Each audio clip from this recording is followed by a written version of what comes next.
Everybody was predicting that Flash Thompson is going to be making an appearance in this in some form or fashion. He won't. Damn.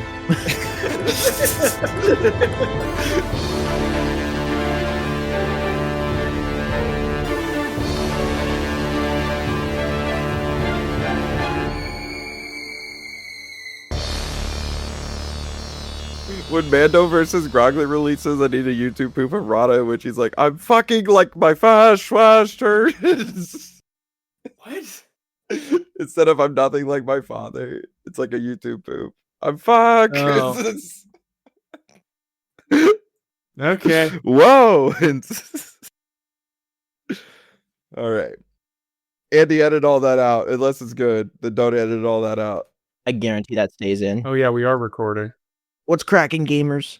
Hi, everybody. Welcome to Has to Do with Spider-Man, I think, the #1 Sony Pictures Universe of Marvel Movies podcast, because we are, I think, the only one.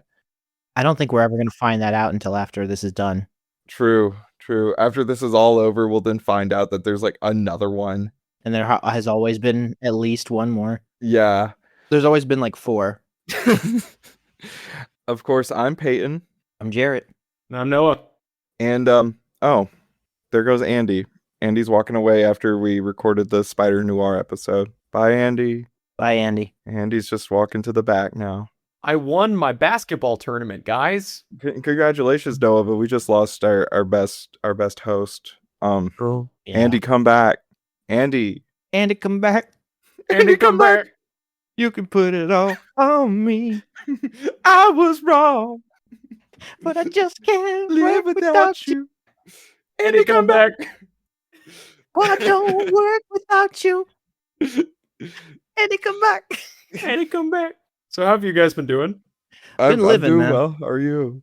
I heard they held the basketball tournament in the back rooms, apparently. Mm-hmm. Yeah, I was just kind of hanging out there. It's kind of awesome. How's your weekend been so far? Father's Day weekend, man. Everybody's I've got plans with one half of the family, plans with another half of the family. I got no time. True. I got no time. That's why when we were like, "What's the original time for this?" and you're like, "I forget what time you gave it first." I was like, "No, sorry." Fair. My Father's Day plans are tomorrow, but the week started out pretty solid. We were both off yesterday for Juneteenth, and so we had a lovely time together.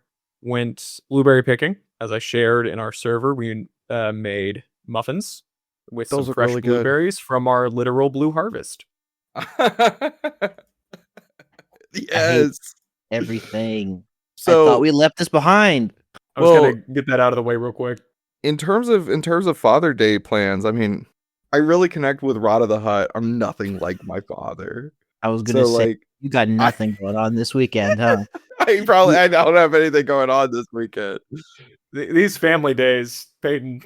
Yeah, just like I am growing a little bonsai tree right now, named Jeremy Allen White. Like I did name him Jeremy Allen White, and because he's nothing like his father. So I'm continuing on the lineage. Do you know that for a fact? I talk to him sometimes. He doesn't like Indie Neverette. He didn't like Obsession. He's nothing like his father. Yeah, that's his father being you. That's burn-worthy behavior. Yeah. Yes. I know, right? Set that he's a little maple tree. I love this guy so much. He's my boy. But yeah. Noah, what are we reading today? This is supposed to be Antivenom, right? Yeah, it's supposed to be. Feels like a bonus pod. Because we have the cameras on. This is all fucked. Yeah. The cameras really do a lot.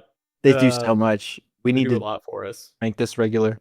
We need to start like posting video podcasts. That could be an idea. I've also thought about it'd be fun if like there was ever like an artist or whatever that wanted to like we could have like a speed art in the background while we're doing the podcast of like a scene from the script.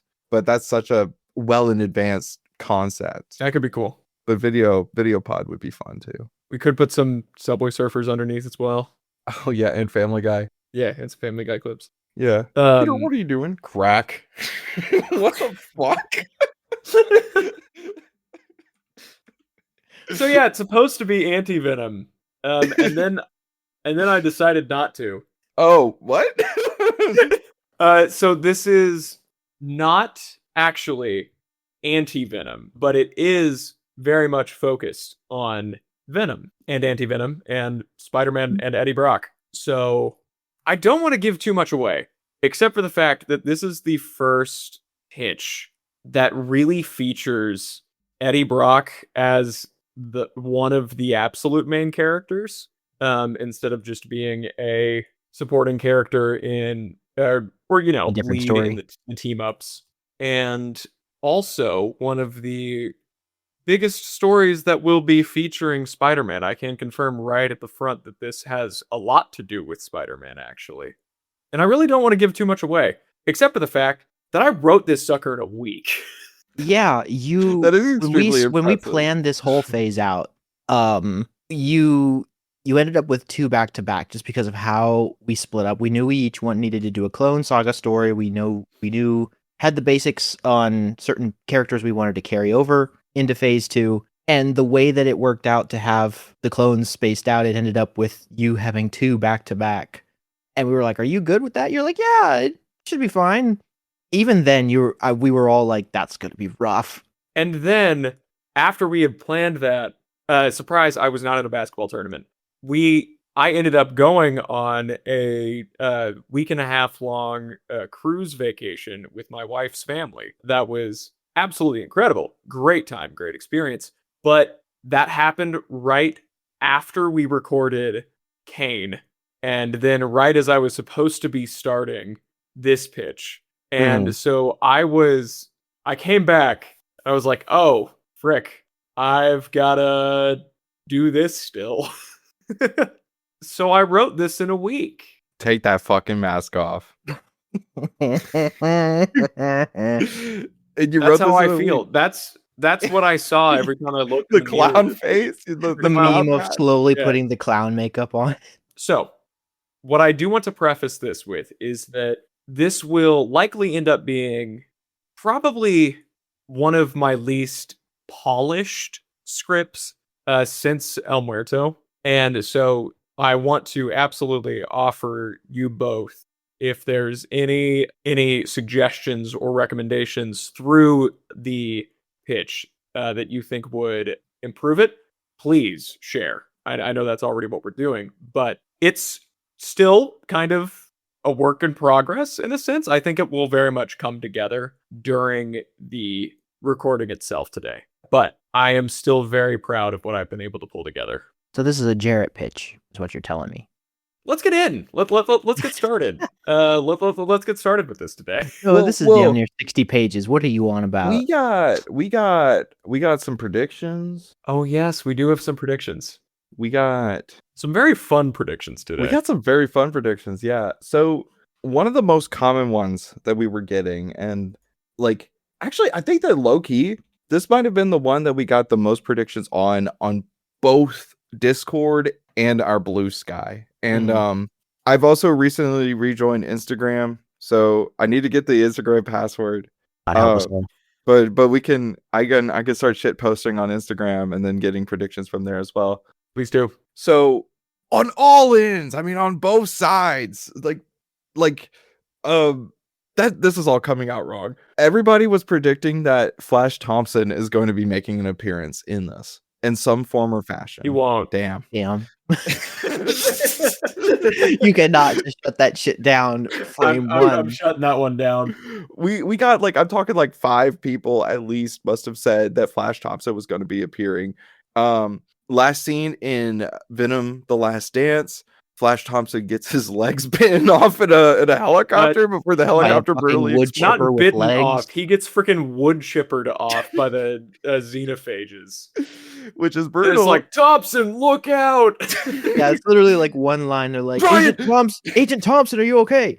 And it's like, they just move on. So it's like, ooh, is that Flash Thompson? There's no confirmation. It's just his name. It's an agent named Thompson whose legs are shredded off. I think that was the intention. It has to be, but also it's very funny that a lot of these characters get half line mentions, and they're supposed to be like, oh, it's like, shut up, Sony. The Public Domain Cinematic Universe podcast predicted in a very Kane fashion that Noah's making a radical departure from the source material with the naming conventions of Antivenom by pronouncing his name like Antigone, something along the lines of Antivenom, which, I mean, similar to Cain, we changed the name of Cain to the biblical name. It makes I could totally foresee this happening, you know. No, I'm actually resurrecting Aunt Venom. I'm Aunt May, and so the Auntie is now going to be pronounced Auntie. It's Antivenom. So Antivenom. Yeah, and that's the big change. I hate that. I think a lot of these predictions are unfortunately going to be over the fact that this is supposed to be Antivenom. Yeah. And so everybody's trying to make guesses based on that. Hey, because that's all they had to go off. There are some that I can confirm are actually quite accurate. Oh, so we had a prediction about, I can't seem to find it right now, but somebody had mentioned the poisons, which Venomverse. Yeah. Long ago, like when we were first kind of conceptualizing this, I remember Jarrett, we kind of talked about doing a Venomverse idea. Mm-hmm. Like our whole thing was like, fuck Morbius, fuck Venom Web, let's just do only Venom shit and build a Venomverse. And we had talked a little bit about poisons. We had those little creatures. I do not like their designs at all. You do not like that? They look like mousers from the Ninja Turtles cartoon. What are poisons? They're symbiote eating. They're a different race of symbiote-esque creatures that eat symbiotes. Oh, yeah, they're like crystalline little creatures. They look like to me, they look like the virus in Jimmy Neutron. I don't know if y'all remember when the virus got really huge in Jimmy Neutron. You got the craziest pulls, my guy. Sylvie of the Discord will know what the fuck I'm talking about. If nobody got you, you know that Sylvie got you at least. Nobody got me. I know Sylvie got me. There you go, Noah. Yeah, the poisons. Poison! The frick? It's a little like tiny demogorgons. Yeah, little bony demogorgons. Yeah. It's not great. That kind of reminds me. So in the song Poison by Belle Biv DeVoe, it does begin with, Spider-Man and Freeze in full effect. What? You know, Poison. Oh. Poison, you know, girl, I must warn you. That song? Yeah. You familiar with this? Yeah. Y'all heard of Poison? It does begin with a person saying Spider-Man, but it's spelled like SPYDERMAN. I don't know if that's true. Yes, it is. Ross Sloan. He goes, and then the other person is Dr. Freeze. I promise y'all. Y'all have to believe What does that have to do with anything? What does this have to relate with poisons? Poisons. Doesn't have to do with anything. Anyways, Sabrina, aka Sabrisket on the Discord, says, with the theme of identity, going back to our common theme of this phase, there are two thoughts that have come to mind. One, Eddie will learn that Venom is the Peter's black suit. Eddie will be torn between reuniting with Venom, his old buddy, or remaining as Antivenom. And two, Eddie will come to realize that the Venom that has bonded with Peter is not the same Venom that we knew. Fed by Peter's anger and grief, Venom's personality is different now. Eddie will have to accept that he and Venom have changed and they're different people, which also goes back to Jonah had predicted something similar about this being a sort of breakup movie. Eddie kind of talking about Venom moving on and Antivenom building a bond with Eddie. So there's a lot of kind of discussions of the relationship. Jared, do you want to read Luke's prediction? Oh dear, let me find it. Luke always comes in with the most banger, accurate predictions of all time. Forgive me, this is going to be a little long-winded. Antivenom is going to be looking at the concept of the false binary of duality within the ethos of man. In this case, Eddie Brock and the new symbiote Antivenom. While Antivenom has been named as such because he looks like an inversion of Venom's black and white and he heals, this is not truly a reverse of Venom. Eddie framing his relationship this way will inspire him to take a look at himself now that he can contrast who he was before. Venom and Antivenom are not opposites, but more spokes of the same wheel, or perhaps strands of the same web. Eddie, put into the position of a healer instead of a protector, is going to search more into the symbiotes, looking into what has been found, but also discovering ancestral memories, preparing him for the villain Null. while also trying to see if he can effect change through peace instead of inflicting violence. Can you wage peace on a society to defeat war? Can you offer support to formless ideas? Damn. The null stuff will come into play when Teddy and Sadie from Venom: The Last Dance, turning character, show up looking into reports of the new symbiote. In the end, as they fight the Exelon, a symbiote warrior sent by Null, and Antivenom makes one thing clear. He is not his father's symbiote. He is his own symbiote. And thus he takes on the new name ROTH of the Hut. Holy shit. Beautiful. Beautiful. That's powerful. That's powerful. One more prediction. On my knees crying. We'll get into it after this last prediction. People are kind of talking about how this will build into maximum clonage, and Grimoire Riley of the Discord suggests that Antivenom is going to end Peter's time in the black suit in time for maximum clonage. But Eddie will not become Venom again. In fact, he's going to find a new host, and in the post credits, we will get to see Mary Jane becoming the next Venom, possibly with a gold suit. You know, Mary Jane's introduction into the universe is as the host of It's Venom. as the host of Venom. Insanity. So I'm down to get into this with all those predictions in mind. This a lot of predictions. I was really intrigued by all of them. It was intriguing. You were intrigued, huh? Intriguing. You guys want to get started? Yes. How do we want to break down roles? Oh yeah. Okay, roles. Well, We Noah's cut doing this that. Have part y'all out. seen Cheesy Michael? Huh? The frick? What are Cheesy you Michael? talking about? Now that I'm back on Instagram, I'm gonna have to make a group chat with you too. Dear God. Cheesy Michael. He's Hey, Jarrett, I'm gonna have you read for Peter in this, because otherwise it would just be me and Peter and Eddie talking the whole time, and that'd be ridiculous. Does that mean I get to voice the symbiote? You can do both symbiotes. Who voiced Connors last time? That was also me, I think. I'm Okay. down to voice him, Yeah. I'll have Peyton do Connors. and I'm watching Cheesy Michael. Yeah, I'm trying to figure out what's going on here.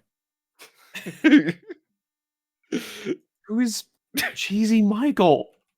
Cheesy Michael. This dude just walks up to this door and he's like, I'm going to be pranking Cheesy Michael by putting like X, Y, and Z on his door so that when he opens up the doorknob, it'll fall and ruin his life. And then he'll stand there and just say his name, and somebody else behind him will be like, Cheesy Michael, open up the door. Cheesy Michael. Like, and he does this for about a minute as the other guy's just going, Cheesy Michael. Cheesy Michael. And it's just like, What the fuck is happening? Cheesy Michael. Please tell me he opens it at some point. No, there is no Cheesy Michael behind the door, I don't think. He's been doing this for a long time, and Cheesy Michael has not opened that door. He'll put like a tea bag. Dear God, man. Cheesy Michael. I was really hoping that was just going to end with like a really like monotone, like door Stop doing opens, this. crack. Ah, fuck. That should just- be everybody. I must see. Hector. Hey, Peter. And Hey, then Peter. if anybody else pops in, I can just assign him, because there's a lot of roles in this. So let's. I really Wait. like this cloak and dagger gift. I'm Cheesy Michael. You're Cheesy Michael? Oh, frick. You are Cheesy Michael. Yeah, you gotta put him in the cast. Okay. With that Alright. done, submitted for the approval of the Sony board of directors, or whoever is allowing these things to come about, with a story by me, Noah, based on the Marvel Comics characters created by Stan Lee, Steve Ditko, David Michelini, Todd McFarlane, Bill Mantlo, and John Byrne. We begin with Act 1. Exterior, a bird's nest. It is a beautiful day. The sun is shining and the birds are chirping. Young birds, in fact. A nest full of newly hatched robins are frantically awaiting their breakfast. A light breaks through the tree's canopy. Mother robin returns with a delicious bounty, a large, wriggling black worm that thrashes about trying to break free from the bird's beak. Mother robin descends and perches on the edge of the nest and dangles the worm towards her children. One, the biggest, pushes his siblings aside and gulps the worm down in a single bite, angering the others. They push and shove as Mother Robin leaves to fetch more breakfast. However, Big Brother Robin looks a little sickly. It burps, shivers, and is overtaken from the inside out by a viscous black goo that mutates and extends the little bird's limbs and beak to a monstrous degree. Where its beady eyes once sat, there now sit milky white orbs that widen in fear. Teeth hang down from the beak, dripping with saliva. The bird growls in confusion. The other birds back up to the edge of the nest and start squeaking in fear. Mother Robin returns with another worm, but is met with the horror now found in her nest. Big brother Robin sees his return with frightened eyes. Jarrett? Mother Robin squawks, slamming the monster with her forehead, knocking him out of the nest. In slow motion, the terrified bird falls to the ground. All the way down. It crashes into a black puddle on the ground. The black goo slips off of Brother Robin's body in one slick movement, having protected the young chick. It chirps nervously before Mother Robin lands next to him, nuzzling his scuffed head. The black goo seems to look back at this display with longing, though no eyes are visible. It slinks back into the underbrush before latching on to a nearby toad, transforming it. It hops toward the camera, which zooms into the milky white eye, and gives us our title card. Venom. Syms of the Father. Okay. And that is Syms, S-Y-M-S. Right. This is Venom 4, baby. Oh my god. Do you have a director picked? Andy Serkis returning. Okay. Oh yes. Okay. All right.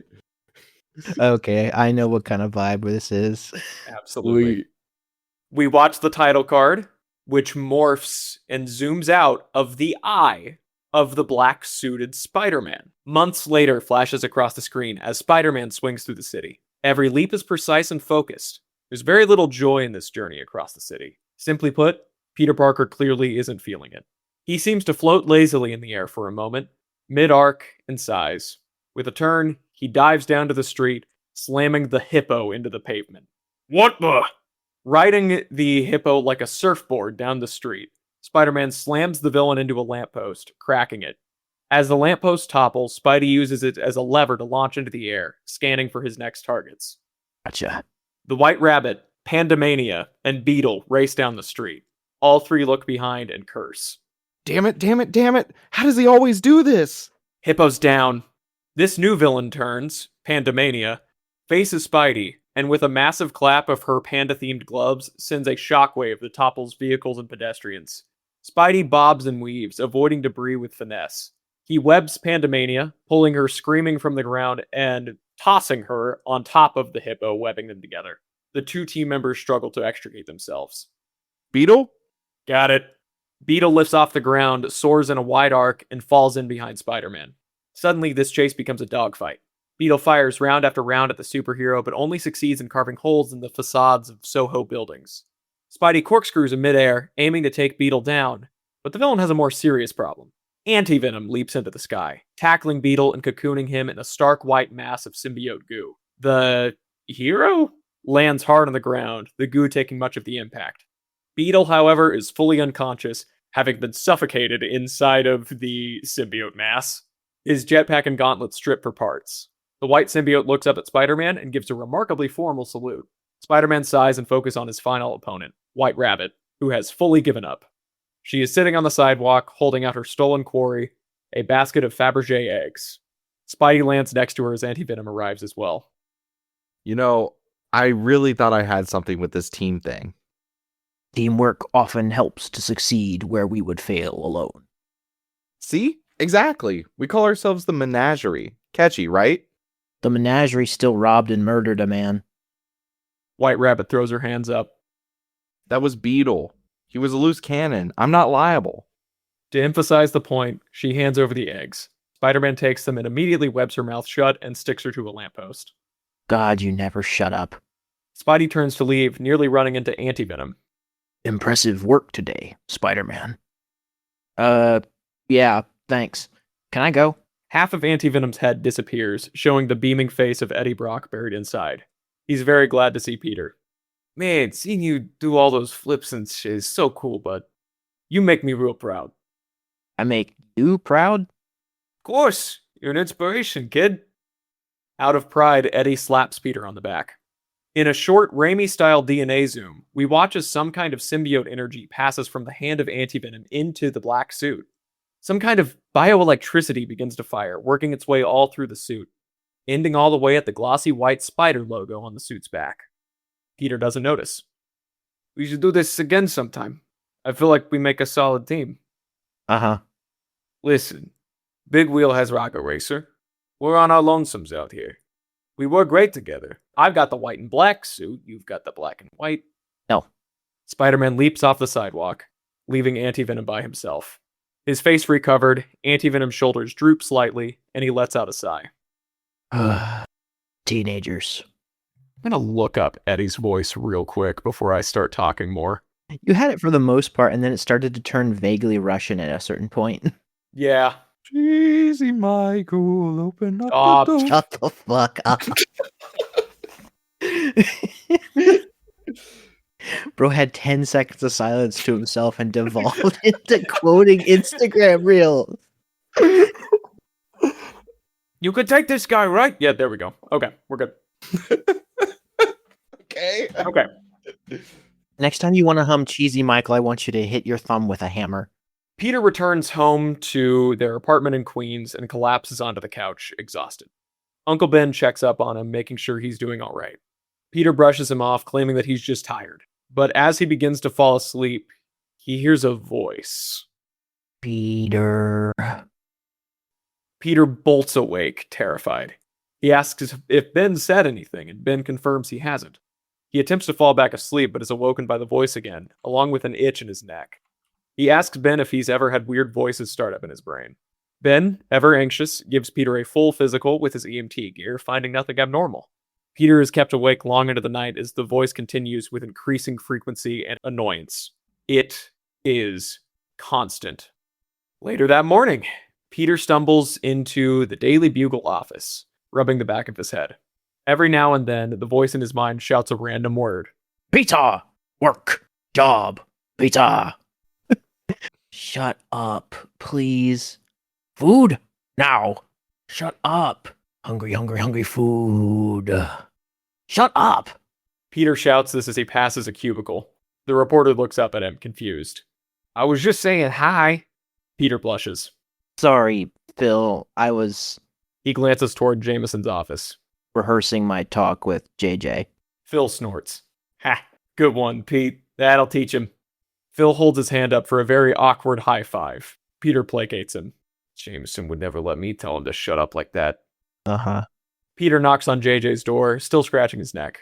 Jameson lets him inside. You, wanted to see me, sir? 5 minutes ago. But I'm 5 minutes early. And you should always be 10 minutes early. Business 101, kid. Come on inside. Jameson motions for him to sit down at his desk, next to one other guest, Eddie Brock. Eddie stands, smirks, and shakes Peter's hand. Mr. Parker, it's nice to... The voice of the symbiote in Peter's head explodes. Eddie! Eddie! Eddie! Eddie! Peter tears his hand away. Eddie clearly had a similar experience as he grimaces. What? Have the two of you never given a firm handshake in your life? Ridiculous. Millennials. Gen Z. Hopeless. Sit. The two men sit, and Peter looks at Eddie suspiciously. What's up, JJ? Mr. Parker, you've been putting in great work lately. As much as it pains me to say it, you're worth the money I pay you and then some. Does that mean... No raise. Because you're sloppy. Late. You really need to control that bedhead. Sometimes, I wonder if you even shower. Hey. What is this, Nightcrawler? I don't need a greasy photographer besmirching the good name of this news organization. Great movie, Nightcrawler. Gyllenhaal's a great actor. Thoughts, Brock? I agree. It's good to set a professional expectation for yourself. No, on Nightcrawler. Oh, I've never seen it. I work with hobos and cinephobes. This is making me rethink this whole arrangement. Now, Parker, Brock, I'm killing two birds with one stone here. Parker, I'm not sure if you're aware of this, but Mr. Brock used to be one of the best investigative journalists in New York City. Working directly for the competition, of course. But I could forgive him for that. He was a real go-getter. Then he went and got himself fired after schlubbing it with the Life Foundation and sinking the Daily Globe with him. In my defense, it was being run by a lunatic who wanted to see humanity replaced by aliens. Snappy headline. Should have used that. Anyway, Brock's cleaned himself up and really turned his life around. A comeback story if I've ever seen one. You're with him now. What do you mean, with him? Brock's been hired as of a few days ago. You're his photographer now. He's a great influence, clearly. He'll set you on the straight and narrow. Excuse me? It was his idea, actually. He says he's a friend of your uncle. It'll be a match made in heaven. What do you say, Pete? Brock and Parker stomping the streets. I work alone. I work best alone. Not on this payroll, you don't. If you have any complaints, I'll stop paying you what you're worth and then less. Mr. Jameson, that's an unfair wage practice. You're good. Use that other for the other gross CEOs in NYC. Now get out of here. Jameson shoos the new duo out of the office. Eddie saunters along to a brand new desk with his name on it, smiling. Peter follows, arms crossed and expression stormy. Man, it's good to be back at a news place like this. It was your idea? What's the play, Brock? Eddie sits in his new chair and lounges back with a sigh, closing his eyes. You're a photographer. You got a knack for angles and composition and angles. Did Ben put you up to this? Ben opens one eye and shakes his head. I'm worried about you, kid. Stop doing that. You're in a dangerous spot. I can take care of myself. No, you can't. I told myself that lie for years. I was alone for so long, especially after my buddy died. You want to shut down? Fine, shut down, but I'm watching out for you whether you like it or not. Eddie turns to his computer and logs in. Jameson's not paying you to stand around. He gestures behind himself to another desk area with Peter's name on a placard. Peter sheepishly takes a seat, eyes flicking around the office. Your buddy. Mm-hmm. Black alien blob thing? That's the one. Actually, I think he's my buddy now. Eddie whips around. What?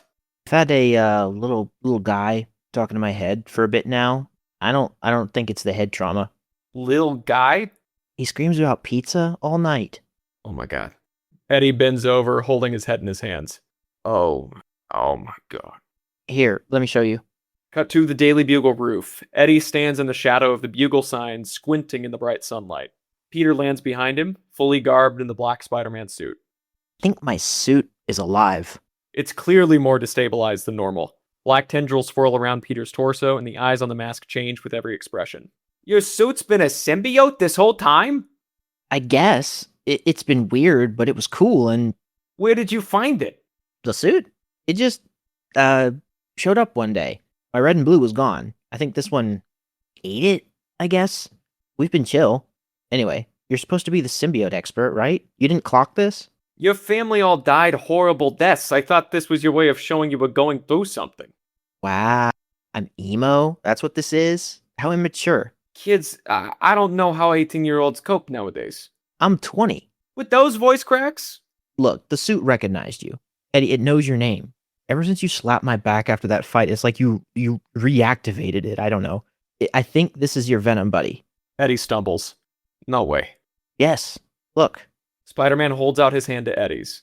Eddie reaches down, and as the hands touch, the suit immediately retreats from Peter's hand with a high-pitched squeal. Peter doubles over in pain as the suit reverberates around him like crashing waves. In a few moments, the waves subside, but Peter is still in the fetal position. What the hell? Sorry, Eddie looks at his own hand, reflexively covered by the claw of Antivenom. He looks between his arm and Peter and blanches. No, that can't be how it is. He reaches down to help Peter up, but again, as soon as they touch, Peter and the suit writhe in pain. There is almost a substance like smoke rising from the affected spot. Would you stop that? Jeez, man. It's anti-venom. I can't touch the suit. It's like it's a disease. Trying to heal a disease. Eddie sits down hard at this revelation. Buddy. I wondered if this was a symbiote. It's good to have confirmation, I guess. What clued you in? The gooey black suit, the overactive psycho in your brain, or the insatiable bloodlust? Really the gooey black suit. But I haven't had a problem with any of that other stuff. What do you mean? Well, like I said, you activated it. The suit never talked to me before that. I thought it was some cool adaptive clothing for a bit or something. What about the time you destroyed that casino? Peter grimaces. That was me? I totally blacked out. I don't remember that at all. Eddie turns away, breathing heavy, hands behind his head. Can't believe he's alive. He turns back. Can I speak to him? How? Could he do the thing where he grows a second head out of your shoulder? What? Gross. Come on, he did it all the time. Peter stands still, motionless. He grunts. Yeah, I don't know what you want from me. Did he say anything? It comes and goes. He's almost monosyllabic. I don't get the vibe that this voice knows what's really going on. Eddie thinks for a moment. He's reconstituting. That must be it. Reconstituting? Building himself back up. Venom died really badly. Melted from the inside out. It was brutal. Probably only the smallest bit of him survived, but he's coming back. It just means that it's the symbiote equivalent of growing up. Peter groans. God, no. You mean that not only do I have another voice in my head, it's the voice of a kid? Afraid so, bud. My life sucks so bad. Eddie marches up to Peter and stares him in the eye. You better take care of him. I'm serious. Venom was my best, my only friend there for a bit. If we can't merge again, then you're in charge. You've got to raise him. Raise him? Raise him right. Get him back to normal. Please? Peter stares into the disturbingly emotional eyes of Eddie Brock for a moment, then sighs. Okay. I can take care of him, I guess. Eddie throws his arms wide. Thanks, bud. No, bro, wait. He attempts to give Peter a hug and the two collapse in painful spasms. Cut 2. A montage of symbiote stuff. Spider-Man attempts to lead a normal life, but this new symbiote problem is screwing things up bad. In fights, it yells at him randomly, causing him to take brutal hits.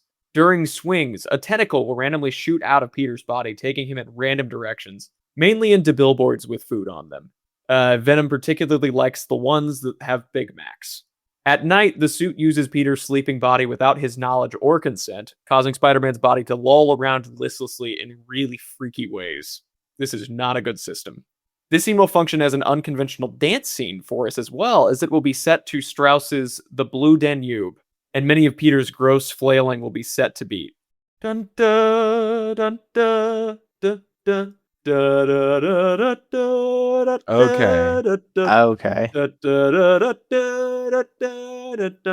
And every time there's a that's him getting hit. And on cue, just as the song reaches a crescendo, Peter slams into the ground, groaning in pain. And that's our dance scene. Love it. We cut to the Daily Bugle. An exhausted Peter complains to Eddie about Venom's bad habits, and Eddie, just excited that Venom is still alive, doesn't provide any help at all. Their conversation is cut short by the arrival of Jack Quaid's Kurt Connors, last seen in Jessica Drew. Connors, with a clean slate and new lease on life, specifically requests the help of Peter and Eddie to promote his new project. He tells Peter that Peter Parker stood out to him thanks to his experience with Strom and Warren's Living Brain several months ago, and for that reason would like him to cover a story. A burgeoning think tank in the heart of New York City. We go to Connor's lab, which is at the 3rd floor in a boring Manhattan business center, with Peter and Eddie loaded with their news equipment to document this news story. Connor leads them into the lab. It's a little operation now, but it'll grow. Good science marches on. Connors holds his arms out, offering the two reporters a survey of the floor. As far as labs go in the Spum universe, it isn't the most high-tech, but it is oddly cozy. It is a low-ceilinged room with bright fluorescent lights and many lame wall art pieces, saying things like, "Hang in there," and "Harmony is the sound of the soul at peace." There are many stations at which several scientists are doing quiet, focused work. Everybody has their own specialty. Dr. Warren was obsessed with animal biochemistry and made sure to find scientists just as focused on adapting those genetics for his own ends. I was greatly focused on the regenerative abilities of reptiles, obviously, but the rest of the group here runs the gamut. We learned that Connors pulled each of these scientists from areas where they might have been doing bad, but they were good people caught in this system, and so wants them to have a second chance, like he did. So each of them has either worked with Miles Warren or Oscorp or some other less than reputable group, but are now finding this kind of second lease on life. So he leads them to the first pair of scientists, two men discussing the results found on a test slide. They are played by Eric Estrada and Bradley Whitford. Gentlemen, Dr. Hector Modell, the financier of our group, Oscorp alumni specializing in arachnids. We suspect that some of Modell's research is responsible for all the spider people hopping around today. It's great to meet you all. As he said, I'm Hector, and this is my husband. Call it free publicity, all the Spider-Man stuff. Hiya, Max is the name. Never Dr. Max, never Dr. Modell, none of that. Just Max. We hope you aren't squeamish around bugs. There's a lot of them around here. Before we got together, Max couldn't stand the sight of a spider. Now they're thick as thieves. Hector gestures towards a row of small, clear shelves, each holding a different kind of spider. Bianca is my favorite. She was found while we were researching spiders in the Amazon. There's a fascinating culture surrounding these little beauties. Peter, glancing nervously at Eddie, laughs stiltedly. Yeah, spiders are great. My partner, he is a bit of an arachnophobe. No worries. We're aware they can be a bit of an acquired taste. Something like that. Connors ushers the duo to the next station, manned by... Eddie! Risa Fawn's Martin Moon jumps up from a workbench, along with Meredith Eaton's Anna Maria Marconi. What the... Martin? I didn't know you were... Before Eddie can say anything, Martin pulls him aside and lowers his voice considerably. Slow your roll there, friendo. I'm not exactly what could be called a scientist, but that isn't exactly on the upflow with the rest of the team. Just let me talk my way through it, and we'll be kosher. What? Martin turns the two of them to face the group and laughs warmly, arm wrapped around Eddie's shoulders. You two... Know each other? We go way back. I ran into Eddie while I was developing my thesis. The reporter mind of his helped me get to the bottom of a lot of my questions. And your thesis was on... Aliens, man. They're everywhere. One could even be in this room right now. Oh, you're getting him wound up again, says Anna Maria. Eddie, how are you? Exercising? Maintaining your diet? Best I can, Doc. How did you end up here? A desire to help, really. I've seen my fair share of the strange and absurd lately, and I figured I'd be able to provide a ground-level perspective on some of the neurological issues we've seen develop in characters like Martin Lee, Otto Octavius. I wanted to cover every base I could find. Martin saunters over and shakes Connor's hand. Takes one lizard person to know one, right? Martin glares at Connors, suspicious. How many times? I don't wear a skin suit. That's what they all say. And thus, the Amazing Spider-Man lizard has met our lizard. The last duo is found within a large cylindrical enclosure. The enclosure is filled with bumblebees, including a full honeycomb hive. The scientists can be seen wearing beekeeper suits and holding scanners. They move slowly and methodically throughout their domain. At a desk with a microphone, Connors calls out to the duo. Fran? Michael? We have visitors. After a moment, the duo steps through the double-sealed hall to remove their suits. The Sturm couple are introduced. Sandra Huller, of Project Hail Mary fame, appears as Fran, and Stephen Merchant, who I know best as the voice of Wheatley from Portal, plays Michael. Eddie and Peter introduce themselves. Ah, hi. Nothing for a moment. Then Michael walks to his computer to input his notes. Don't mind him. He gets a little, scattered. Worried that a breakthrough will just slip away from him, that's all. And how did you become involved with this group? Fran avoids eye contact. We were old colleagues of Dr. Miles Warren, two of his first partners. But Warren became far too eccentric for the two of us. Bugger was insane, that's what he was. I was being diplomatic, dear. It would be diplomatic to say he can rot in hell, though personally I say he can... Obviously, we split from Warren some time ago. Dr. Connors reached out to us, and, well, here we are. Are insects your focus as well? Bees, specifically. They're the only species we found that really knows how to live. That's a bold claim. Eddie wanders around the Sturm's workstation, picking up on details. Their desks are clean, and starkly clean at that. No hint of the outside world, except for two pieces of art. A saccharine picture of a bee with the phrase, "Home is where the hive is," on Fran's desk, and a child's drawing of a bee on Michael's. Michael quickly lays the drawing down, catching Eddie's eye. It isn't if you study them. Really study them. Bees, they work together. Each one has a purpose and a place. No time wasted on useless debates or petty wars. Michael. Yeah. The manifesto can wait. These two have done some incredible work analyzing the communication patterns of this hive. It's truly incredible to see how a colony like this functions. We like to think of it as a society. It might be a little hokey, but it's nice to think of a world where nobody's alone. Peter wanders over to the enclosure to study the insects. He snaps a few photos before being drawn into the hypnotic cycles of their flight.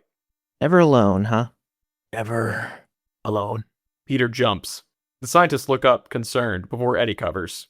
It's not just spiders with this kid. Creepy crawlies of any kind make him nuts. Yep. Hate 'em. Give them a chance, and they'll give you one as well. Peter nods. As Connors leads them out of the lab, he thanks the duo profusely. This will do so much to bring publicity to our cause. Everybody deserves a second chance, right? Of course. I've had, 6. Could I come back and visit? Not for newspaper stuff. Of course, Mr. Parker. You'd be welcome anytime. A few days with Max and Hector would get you over that crippling arachnophobia in a jiffy. The door shuts. Peter turns to Eddie. Did you get everything you needed? And then some. This would be a great story. But it's probably best to keep an eye on this place. Everything's legit. Connors has done his homework. I don't know. Call it a gut feeling. Good or bad? Hope for the best. Hope nothing explodes. Let's get back to Jameson. In the lab, as the scientists go back to their tasks, Michael leans over to Fran and whispers in her ear. JONAH wasn't supposed to be going public this early. Fran grabs Michael's hand. I know, love. I know. What do we do? We keep working. Like we always have. They kiss. End of Act 1. Oh, Lord, it's pink. What the hell? That's my Squidward. Dude. Okay, you've taken it. See, like so many of characters introduced in the movies and the in our own pitches have been just they've ended up being scientists for one reason or another because all of Spider-Man comics, like 9 times out of 10, a villain comes from like some sort of scientific experiment that goes awry. So a lot of times we've introduced characters just to be on that side of things, whether they have become a villain or somebody caught in the crossfire. Taking them all and introducing others and putting them together and making that into like putting them in one place is a brilliant idea. For real. This was the decision that kind of helped me really figure out the direction of the story. Yeah, it uses just a lot of characters from the different corners of the universe. Obviously, Connors, Anna Maria, this should give her a more consistent place to be. Yeah. We've got the Models. Max Modell was actually first featured in Cloak and Dagger. Oh. Played by Really? Bradley Whitford. Yes, by Will.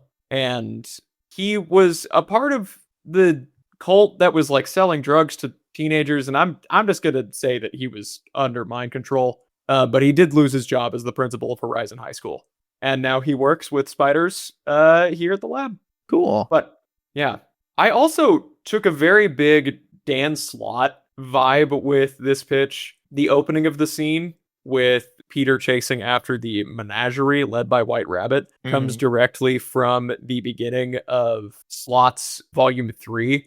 Almost very, very much opening with that, because a lot of these concepts actually come from Slott's run on Spider-Man. So Okay.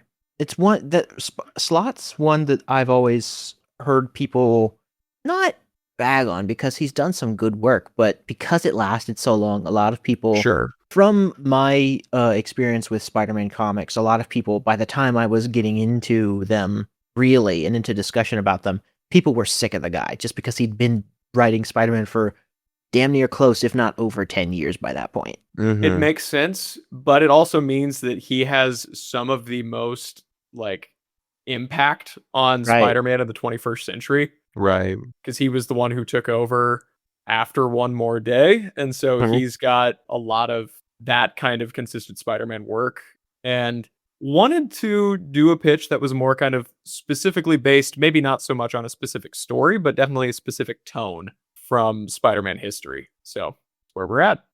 Sweet. I really like the direction this is heading. I'm so glad that we get to have Venom be a voiced character. Finally. Yes, it only took this long. It took damn near the end of phase 2. The end of phase 2, Mhm. essentially, to finally have Venom say lines in our scripts. He gets one, technically, at the end of Jessica Peter- Drew, I think. Yeah. And it's to knock Peter back out and go, nope, I'm not explaining that a second time. Yep. I'd And like so to there- think that was probably post the Being touched. yeah. Don't Yeah. phrase it like Sure. that. We can say that is the case. It's easy to make that little that small. There change. was some finagling that needed to happen to make sure that like Venom is kind of just now reemerging. Mhm. Like you had a semi kind of Venom Hulk out in Silver and Black. Yep. Which of course I referenced here. And we had but- discussed in private when you were still planning this, is like how far did that officially go? And I Yes. made it clear, or I tried to make it as clear as possible in Silver and Black, that he didn't just turn into a full Venom rage monster. Mhm. He probably got bulked up, and because Mysterio tampered with Peter's mind, the overwhelming, like, emotion is what fueled, like, ballooned Venom and made him, like, kind of take over consciousness for a while, or, like, control Peter a little bit, but he never fully, like, came back out as the Venom that we know. Yes. So this fits very well. And then, yeah, so this story, I don't know if you're getting that vibe yet, but it's very much about mentorship and not being alone. That's kind of where I'm going with this story right now. You guys want to get into Act 2? I'm ready. Real quick, it's also with the science team. I'm kind of also getting the vibes of when Peter goes to the Fantastic Four about the symbiote. So, little pay-in prediction, I kind of wonder if Peter's going to start hanging out with them specifically to be like, what's this thing?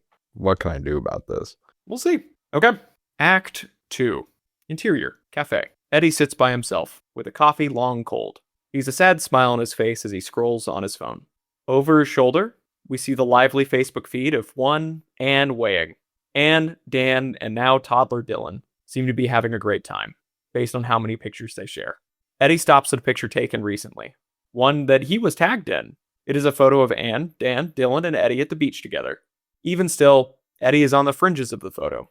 He's not really a part of their lives anymore. Least of all, Dylan. Eddie stares into the eyes of the child, contemplative. Are those my eyes? Reflected in the screen of his phone, Antivenom speaks. What have we discussed about doom scrolling, Edward? Eddie rolls his eyes. You're a buzzkill, you know that? Buzzkill. Will not find in these images what you seek for your life. Eddie sets the phone down and looks out the cafe window. Antivenom is reflected there as well. You may yet find that connection in new forms, Edward.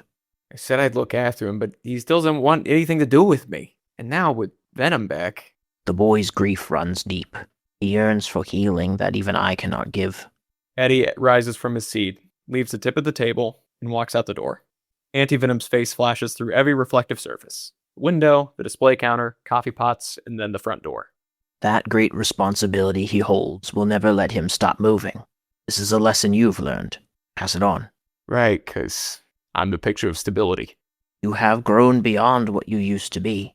Guide him towards the possibility, and he may be the best of us all. Eddie exits the cafe, and the door shuts with a ding. That is my favorite scene that I wrote for this pitch, by the way. Antivenom's very introspective. Really like it. I love it. Okay, cut to Connor's lab. Peter has been visiting Connor's lab frequently, snapping as many photos as he can. He gets along well with the group, especially Connor's. The two strike up an immediate friendship, something Peter is sorely lacking in at this point. However, he also gets along well with the Sturm couple. Peter senses kindred spirits with the two. Loss, mainly. He helps them with their bee research until the day they bring out their most important invention. Fran says that it is a way to help build empathetic connections between hurt people, but Peter sees the return of the living brain. Modified from Mendel Strom's old designs, this is a two-seater apparatus with domes that cover two people's heads. This way, people can coexist in a healthy feedback loop, bolstering the mental strength of each other. It reflects the communicative capabilities of the beehive. Makes people feel better just by being with other people. We're wanting to expand it as a form of therapy. Would you like to try it out? Peter reluctantly agrees, and he sits in one chair. Fran sits in the other. True to their word, as soon as the dome comes down, Peter begins to feel a lot better. He thinks on his worst pain, losing his family, and the machine begins to pacify him, as if Fran is holding his hand all along. However, the images of his family begin to get blurry, and an unmistakable buzzing rings in Peter's brain. His mom, Aunt May, his father, they start to disappear. Stop! Get up! Peter is jolted out of his stupor and unsettled. He thanks Fran and Michael for the test and leaves the lab, now very worried about what this tech could be used for. We cut to a rooftop in New York. Eddie is waiting for Peter in the middle of a makeshift obstacle course / training ground. Metal barrels and targets seem strewn about the area. Uncle Ben rests on a lawn chair with a fresh, unsweet tea. You don't use any kind of sweetener? Ever? I like to feel strong. The bitterness gives me a modicum of pride. I think that's a bit of a toxic mindset, personally. It's a stance I could not defend if I tried. Peter arrives, backpack in tow. What are we doing, Ed? Eddie holds his arm out proudly. Symbiote training, bud. Welcome to a brand new course about caring and training for a disgusting parasite you picked up off the ground. Really? Training? I wanted to stress that this is coming directly from his experience with the Sturms experiment. And so he looks just kind of out of it after his dramatic experience. Not really all that excited about training with Eddie, but he obliges and he dashes forward to complete Eddie's obstacle course. He flips, slides, rolls, and leaps with expert precision and finesse. Completing the course, he lands back in front of Eddie and shrugs. Done. I didn't see a single tentacle shoot out of your chest that entire lap. What? I need you to complete this course exclusively with Venom. You can't use any of your fancy spider tricks. You have to let the suit carry you through. Let me demonstrate. Eddie transforms into Antivenom. Uncle Ben yelps, falling out of his seat. Calm yourself, Parker. No, yeah, I'm good. I'm good. I've just never seen that up close. That's horrifying. I would appreciate a kinder descriptor. Are you your own guy, not Eddie? Nothing like my father. Correct, sir. We are two consciousnesses working in tandem. Uncle Ben looks at Peter. You really do have another guy in your head, huh? He never stopped screaming about chicken nuggets. Antivenom performs the course, demonstrating exactly how a symbiote should complete it.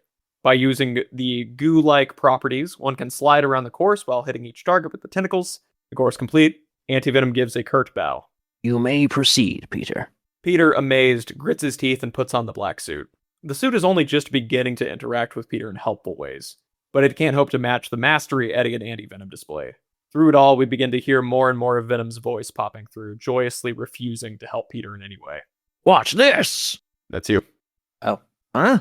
A patch of goo sticks to the ground, causing Peter to slam into the concrete flat on his face.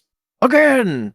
For the first time in ages, Peter feels incompetent as he flunks the course, over and over and over again. He collapses, exhausted. He won't listen to me at all. That tracks. He barely listened to me. Can't imagine how much worse it is if he's acting like a kid again. Hate this. I want him gone. Suddenly serious, Eddie kneels down to Peter. He moves to put a hand on his shoulder, but thinks better of it. You don't have that choice, Peter. By some hilarious twist of cosmic fate, Baby Venom found you.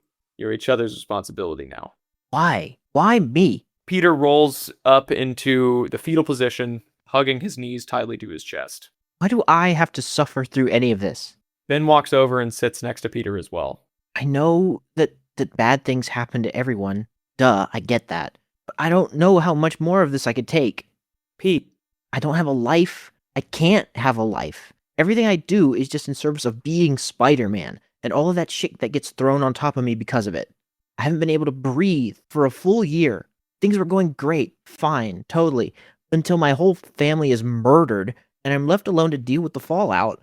Then I find out I have clones, and have to figure out what that means for my own well-being, and then I get saddled with an alien toddler eating my sanity away.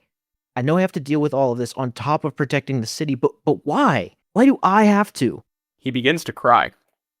Who hates me this much? You aren't alone, Pete. He pulls Peter into a hug. You've never been alone, and I'm sorry for making you feel like you were. Peter heaves quietly into Ben's chest. After a moment, Eddie speaks. Could I show you something, Pete? We cut to the courtyard outside the Parker Morbius Foundation. Peter shifts uncomfortably. Have you visited since the explosion? What do you think? Mm-hmm. Eddie leads the uncomfortable Peter through the double doors of the homeless shelter. Peter looks around, amazed. What used to be a fairly standard warehouse-style building has been wholly renovated into a state-of-the-art shelter for anyone. It is a bright, lively building with warmth radiating from every corner. Along the wall, hanging over the front doors, are 3 banners. One for May Parker, one for Mary Parker, and one for Michael Morbius, each killed while protecting the underprivileged of New York City. Peter's eyes begin to well up with tears. In keeping with the missions of both the Parkers and Dr. Morbius, multiple people afflicted with various superhuman diseases can be seen in the crowd, attended to by helpful aides and nurses. This means that Michael's underground metahuman clinic has now been merged with the homeless shelter, and they can coexist here. It seems like a paradise. Life goes on, Pete. Life goes on. The people in the Foundation part around Eddie. He's clearly a leader in this community. There's something almost deific in the way Eddie seeks out members of the community upon which to bestow Antivenom's healing touch. He transforms into the tall, white symbiote, clearly unafraid of a secret identity here, and slowly makes his way through the crowd. Eddie has found his place. Pretty cool, isn't it? Peter turns to find himself greeted by a young couple, Ty Johnson and Andy Bowen, played by Lou Wilson and Dove Cameron, also from Will's Cloak and Dagger. You must be a friend of Eddie's. He's a bit of a celebrity around here. You could say that. He seems a bit busy at the moment, though.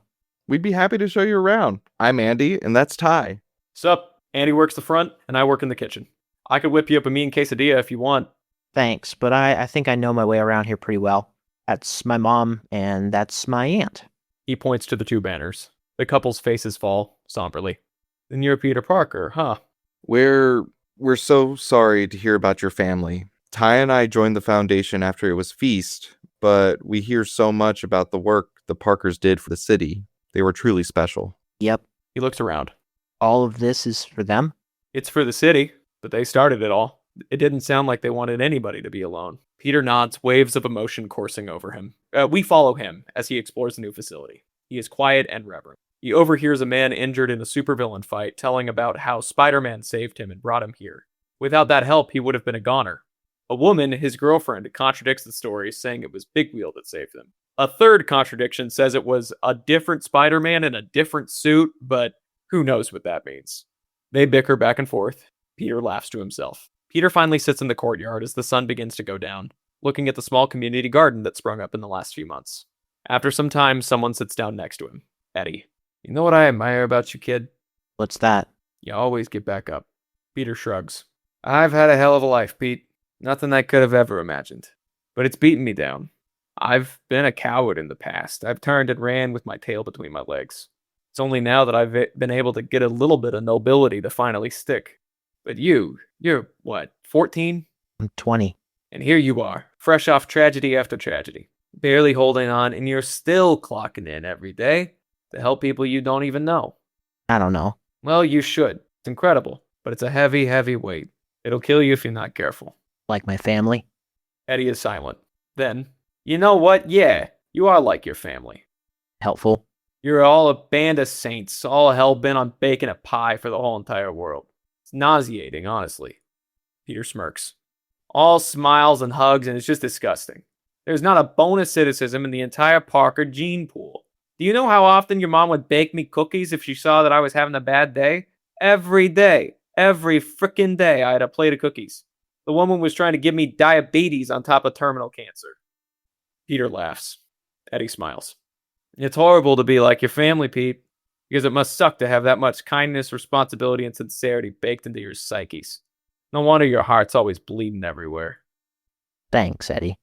They sit and just look at the garden for some time after that.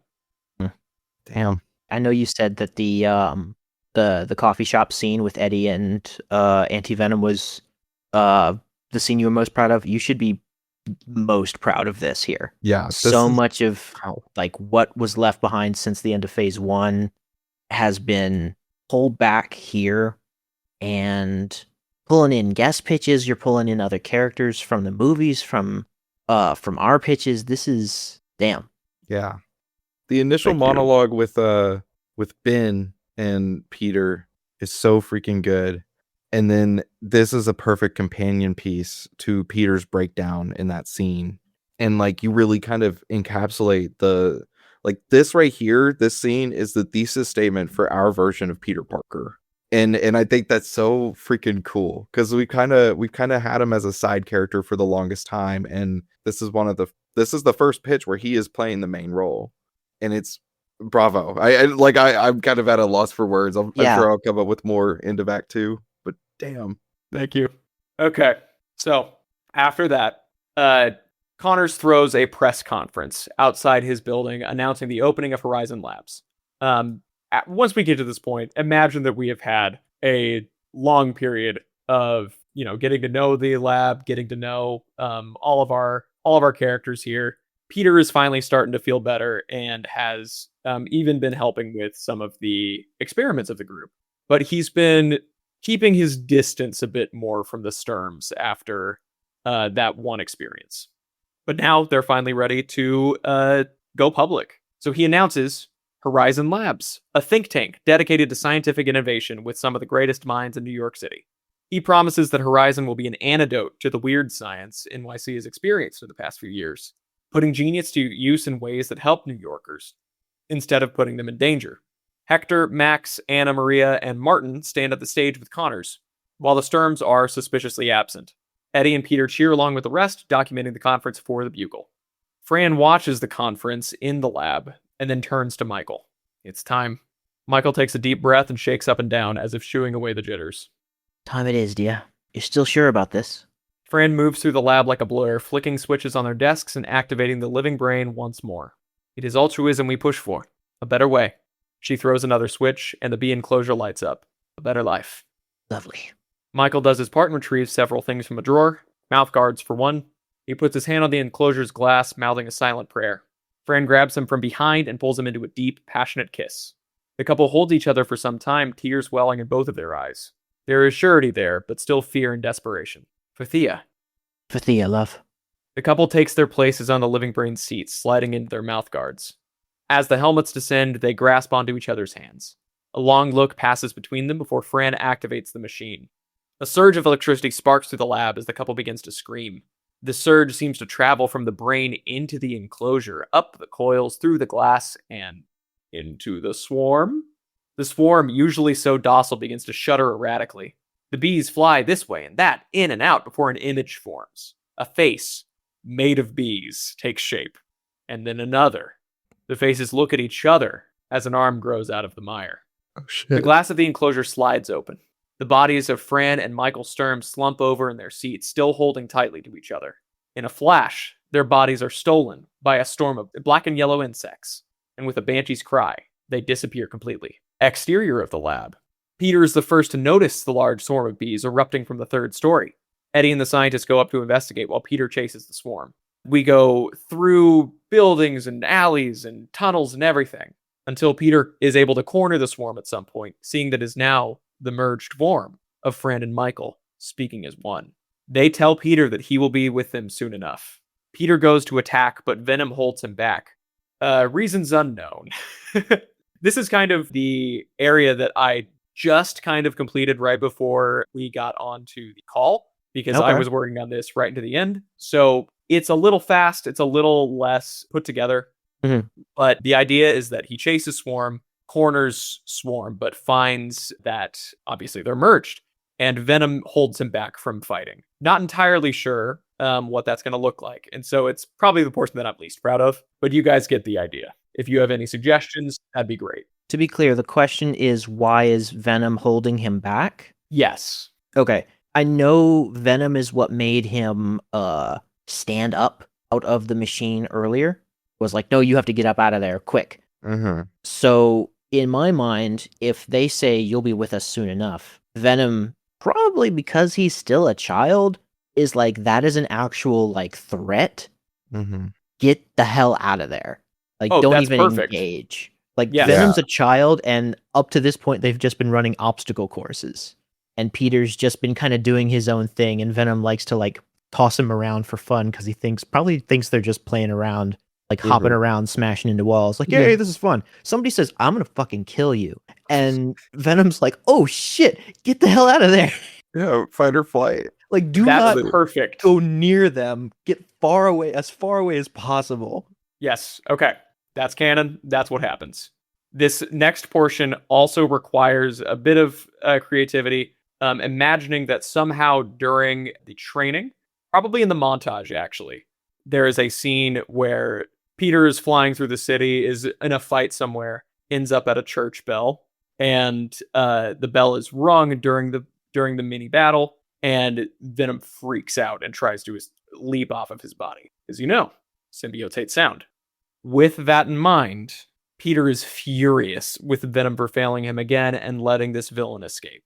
He goes to the church bell tower, knowing that Venom hates sound, and strikes the bell. Oh. Peter and Venom scream in unison as the suit reacts in pain. Peter strikes the bell again, tears running down his cheeks. The suit recoils, desperately trying to get away from the sound.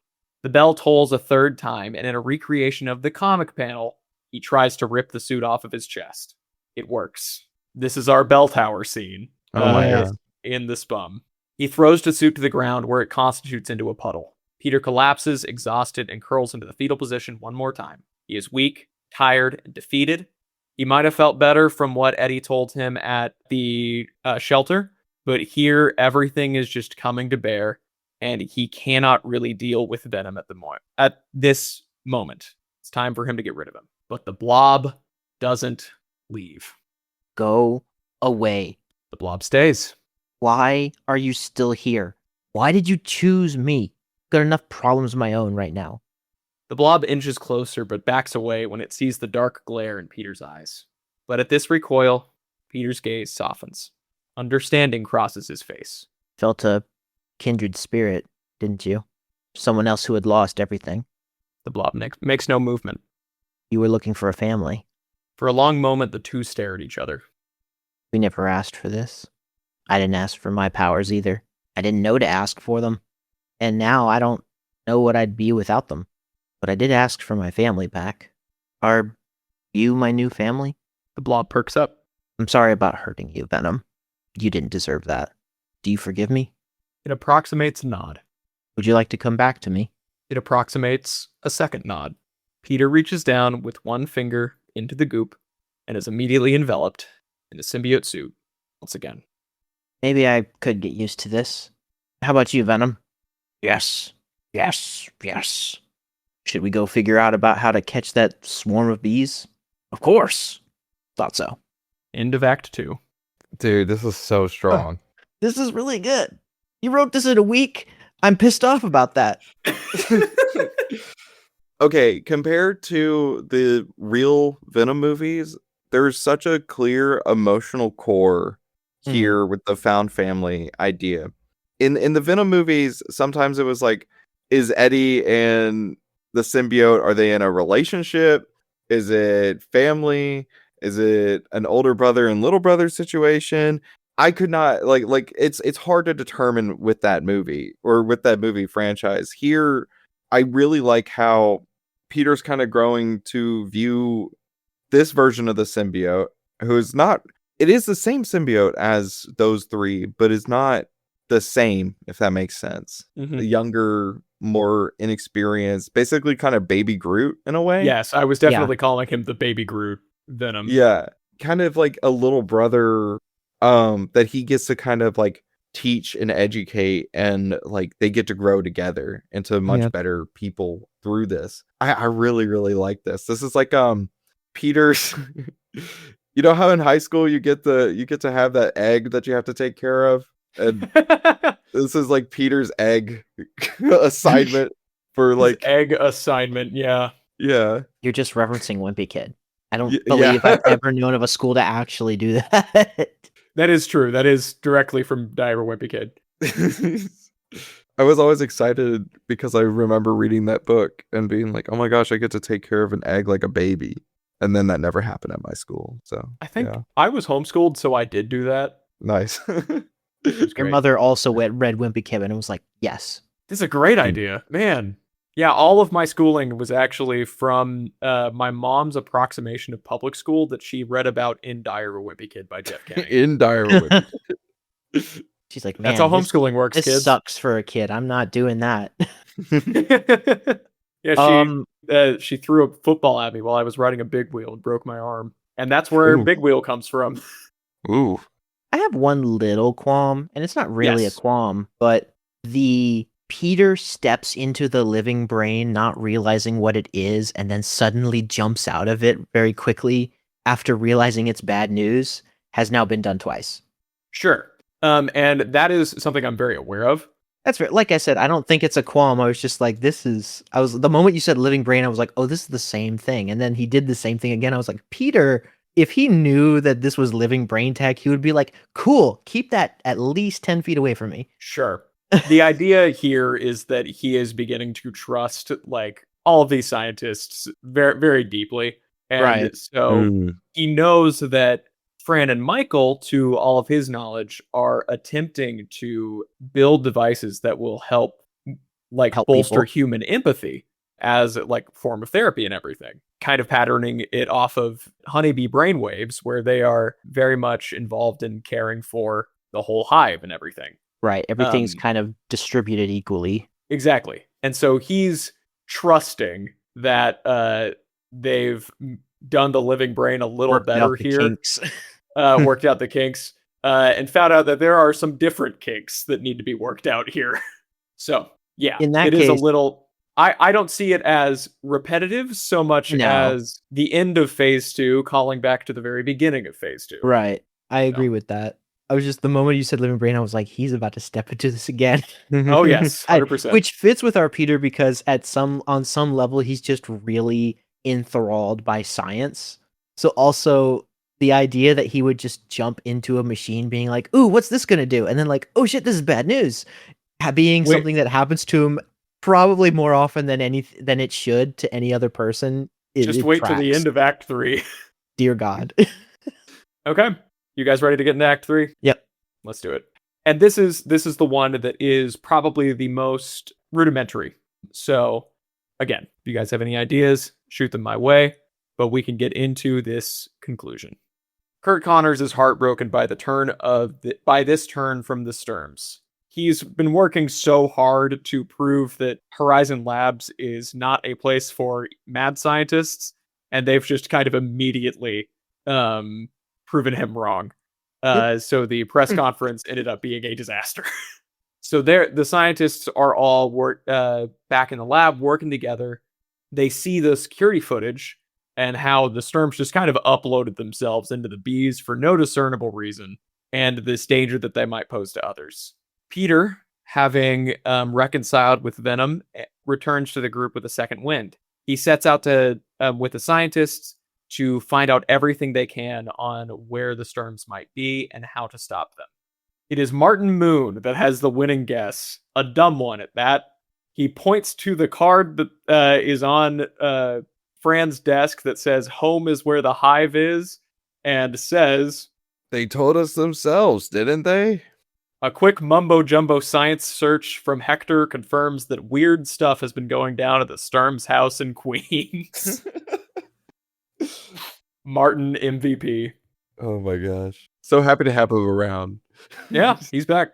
Eddie himself has been putting his investigative reporting skills to the test to learn everything he can about the Sturms, to find out their motivations and why they might have done this. After some digging, he finds the truth. The Sturms worked with Warren for years. And this would probably be happening as a sort of flashback as Eddie looks through all of the information. During the time working with Warren, they had a little girl, Thea Sturm. They loved her dearly, and the toddler took a keen interest in their bee studies. One day, however, Warren and the Sturms were presenting a discovery for the public. One of Warren's biochemistry projects with Oscorp. Don't really know what it could be, but it's a Warren project, so of course it went bad. He pushed this project too far, and it failed spectacularly, exploding. Thea was one of those killed in the aftermath. All of this was covered up by Oscorp, and Warren was allowed to continue his work because he's a terrible person, but the Sturms were distraught. They threw themselves completely into their research, never quite being the same again.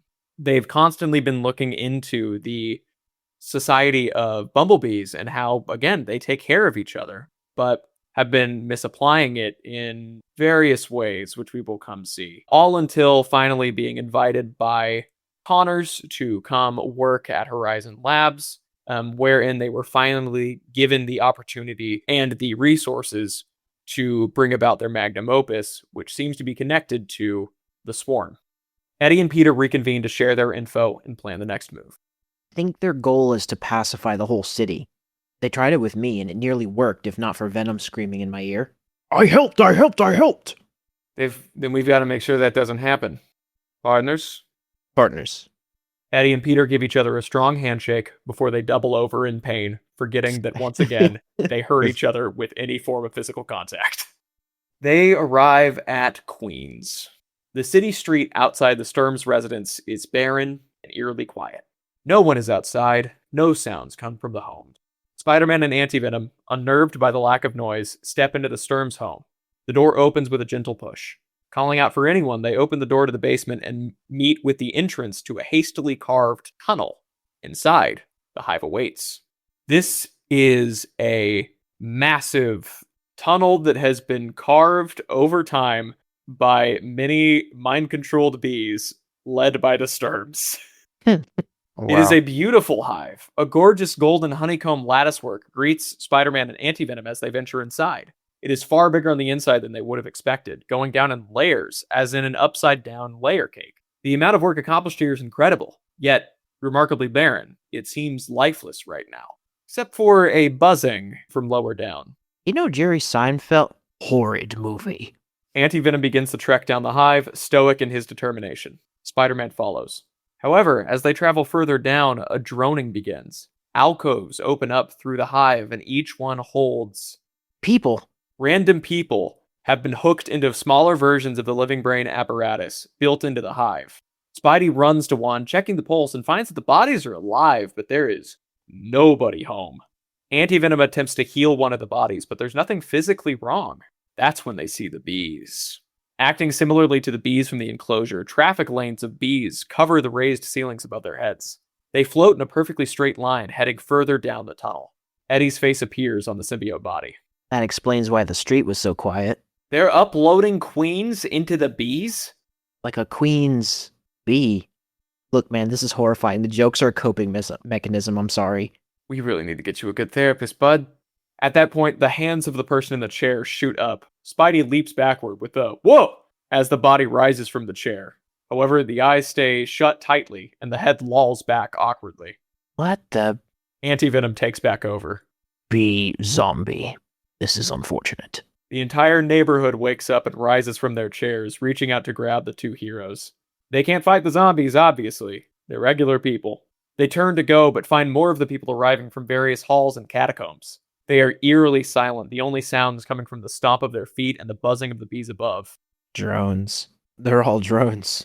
Spidey sense activates, and he sees a whole host of human drones marching down the hive. However, the path has no rail, meaning the zombie-like people begin to be knocked off of the pathway as they push each other around. Falling towards the middle, Spidey thinks fast and creates a web net across the middle, catching any stragglers. That closes our way out. Swarm's the priority. We move down before we move out. Of course. The duo launches off the ground with incredible speed, dodging the grasping hands of the human drones. This should evoke a lot of zombie apocalypse imagery, but with a lot of the absurdity of just bees everywhere. They arrive, finally, at the heart of the hive. A storm of bees swirls in the heart like a tornado. Every so often, a limb reaches out to interface with a screen built into the honeycomb walls. A massive antenna fills the center column, booting up slowly. It seems to have a similar interface as the living brain, and the bodies of Fran and Michael are connected to the machine. Are they powering it with themselves? A humanoid figure is formed by the bees, but wrong. It floats like a genie, missing legs. 4 arms fill out the torso before the unnaturally large neck with 2 heads sprouts from the top. Introducing the Spums version of Swarm. Holy moly. Buzz off. The first head speaks with the voice of Michael Sturm. The second, then, is Fran. Please don't interfere. This will be for the betterment of the human race. To what? Become bees instead? Yes, precisely. We decline. Antivenom attacks, springing into the center mass of Swarm. However, as expected, the figure just moves around him and he lands on the central column. Did we say? These all have purpose. All have a place. No room for ego or greed or malice. One of the hardest species in the world, too. We'd be doing you all a favor. With a dramatic twist, Swarm's arm becomes a scythe of bees, which smacks Antivenom away from the device. He crashes through several layers of honeycomb, which are repaired nearly immediately by the thousands of bees in the area. Did you see that? Good as new. Builders. Creators. The peak of efficiency and teamwork. Why can't you see that? Spider-Man fires web balls into Swarm, which harmlessly ricochet around the room. Humorously, one lands back in Spidey's hand with several buzzing bees stuck to it. At the expense of everything that makes someone human. Do they even know that they've been beed? It's better this way. Their spirits float through the hive forever, a true amalgamation of human consciousness. We've given them immortality, and we will give it to the whole world soon enough. The central column begins to pulse with energy, activating. This is insane. A similar antenna is activated in Connor's lab. Another begins to rise from the ground in Central Park. The hive will be created. Spider-Man and Antivenom fight Swarm with everything they have, but the mass of bees proves difficult to counter. It is impossible to get a hit as they expand around each punch.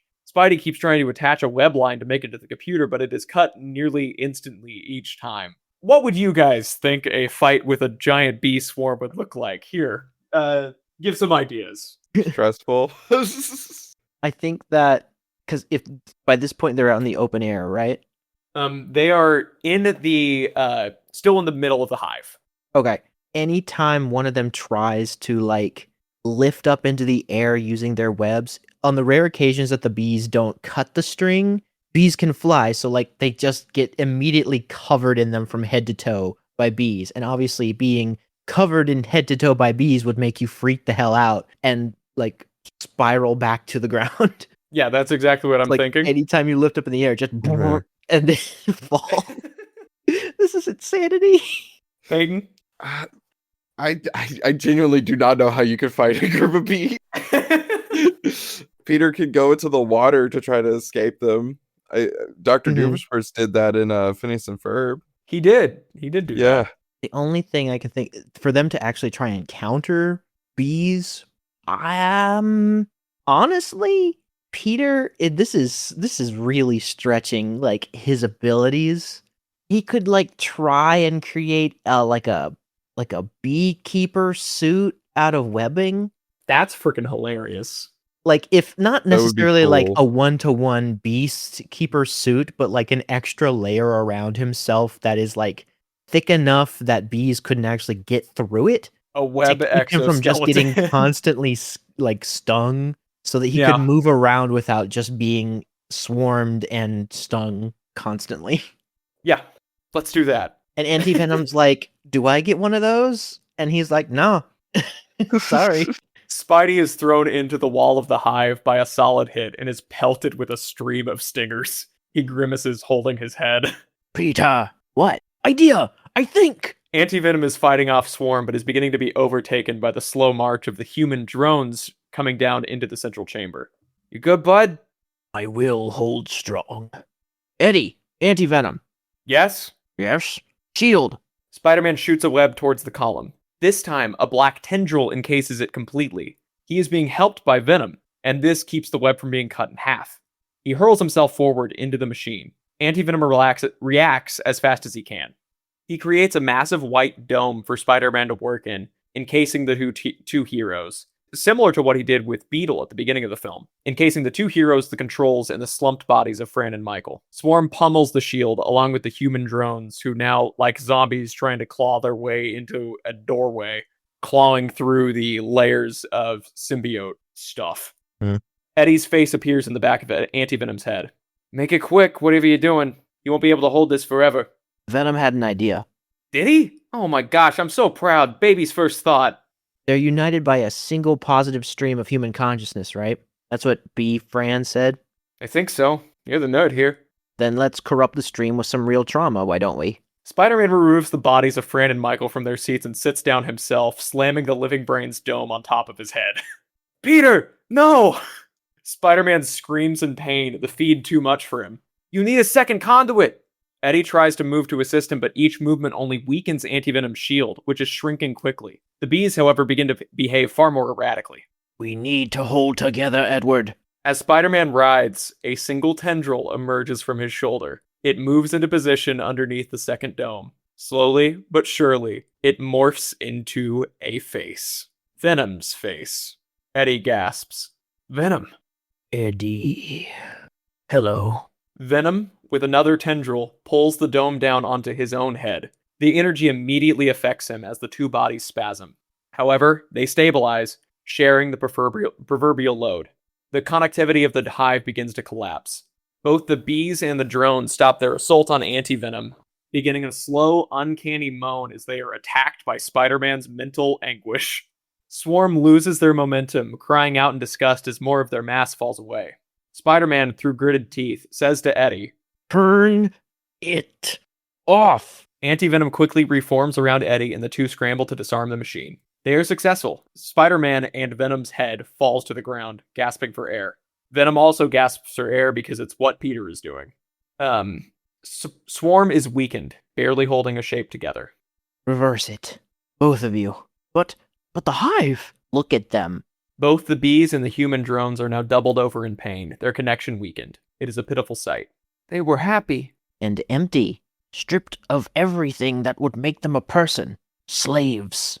Is that what your daughter would have wanted for them? This looks like a physical blow on Swarm's constitution, cascading like a wave.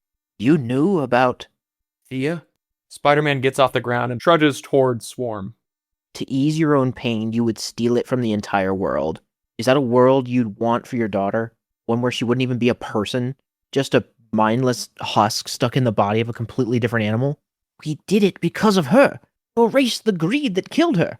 Swarm begins to reconstitute, pulling more bees into itself. Spider-Man stands resolute. Our pain is a part of us, every day of our lives. It helps define who we are, but it shouldn't control us. How many children would you sacrifice in the memory of your own? After a moment, Swarm sinks back to the ground. None. Frankly, None, Michael. It seems for a moment like Swarm will rip itself apart, but the second head concedes. They land on the ground, forming 2 feet. Free them. Swarm does so, ordering the drones to return to their chairs and returning the consciousnesses to their respective bodies. Finally, with a desperate sigh, they return themselves to the right bodies as well. Fran and Michael Sturm are back where they should be. You know what happens after this, right? Of course, Peter. Spider-Man freezes but says nothing. I felt your suffering when we interfaced at the lab. You are a remarkable young man, Mr. Parker. Bloody annoying one as well. Antivenom steps up to the couple. If you speak a word of his secret to anyone, we will be the first to find you. We will not be kind. Don't you worry. We've had our share of secrets. A group of confused people make their way into the central chamber. Oh, hey, Spider-Man! Can anybody tell us why we're in a massive beehive? I taste ballin'. And so we come to our conclusion.